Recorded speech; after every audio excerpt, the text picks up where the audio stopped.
My name is Tamaya Lewis. I'm 13 years old. I go to Chula Vista Middle School, and today I'm going to be reading the story of Misty Copeland. I feel that when reading about our ancestors, it is important because we can use our ancestors' experiences to helping us make healthy choices when making hard decisions. Misty Copeland was born in beautiful Kansas City, Missouri in 1982. She later moved to San Pedro, California, where she grew up with her 4 siblings. Misty was the youngest of her siblings and was filled with spunk and charisma. She was born with a special gift of melanin and rhythm in her ancestral bloodline. Naturally graceful and classical, Misty started ballerina lessons when she was 13 years old. By the age of 15, she was an advanced dancer who had excelled in her skills. She had won first place at the Music Center Spotlights Awards and has gone on to become the first young black woman to be promoted as a principal dancer at the American Ballet Theater. She's performed in several pieces, including The Nutcracker, Swan Lake, and Romeo and Juliet. In addition, she dedicated her efforts into helping young-based organizations. President Barack Obama chose her to be a distinguished member of the President's Council and Fitness Program on Fitness, Sports, and Nutrition in 2014. Misty also authored a New York Times best-selling book called Life in the Motion. Misty Copeland has inspired countless people around the world. My name is Atul Muhammad. I'm 12 years old and I'm homeschooled. Reading about my ancestors is important to me because you get to learn about their experiences and what they've been through. Today I'll be reading Shaka Zulu's story. Nandi gave birth to a son named Shaka in 1787, but in order to prepare the prince with the skills to control an army and protect him from jealous family members, Nandi went into hiding.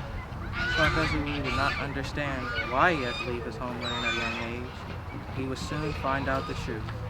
While Prince Shaka was away from the kingdom, he trained very hard.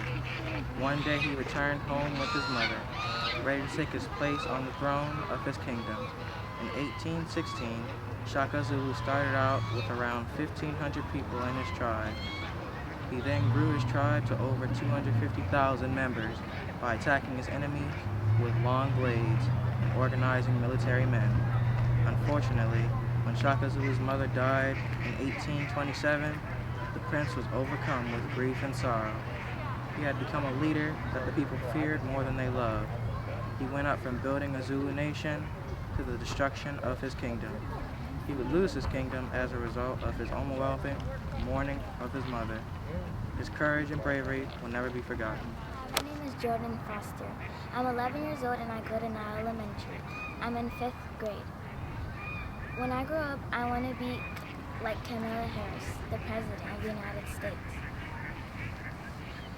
My ancestors make a big impact to me because without them I would have never been here. Today I'll be reading the closing thoughts of We Are Our Ancestors' Keepers. We are our ancestors. Keepers is the living legacy of our ancestors. We are the great keepers of the black children that are born into the world of confusion and disarray. The sole purpose of this book is to correct the shambles left behind by those who hid the shadows and control the many stealthful voices with the power of money and greed. It allows black people the opportunity to bridge the gap of continents due to Africa's diaspora. Black people are one. Whether you are Latino descent, Caribbean, or Native, your duty is to carry the torch. As our legacies are watched over by our ancestors, their stories will forever live on as they pierce the ears of our black youth with hope, unity, and the realization of our higher selves, which is nothing shorter or greater than black excellence. Peace, family. My name is Brother Charles 3X. First of all, I would like to thank the ancestors for giving us the opportunity to put their stories on paper. Second, I would like to thank the readers who contributed to reading this Read Out Loud, not just for San Diego Unified School District, but for those around the world, because this is the opportunity for us to tell our stories, not the stories that's been told in the schools all these years when you start from slavery on up, when it's telling our stories. Third, I would like to thank those that was able to stand behind these cameras and capture these stories, because they say if you want to keep something from somebody black, you put it in the books. I heard one of the readers talk about that, and I just wanted to create this opportunity to say thank you.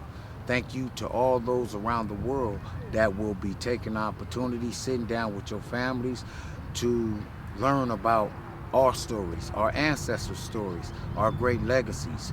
And also, last but not least, I would like to honestly thank San Diego Unified School District for doing something that they never done before, for thinking outside of the box and allowing us to tell our own stories instead of the stories that's in our school books of today.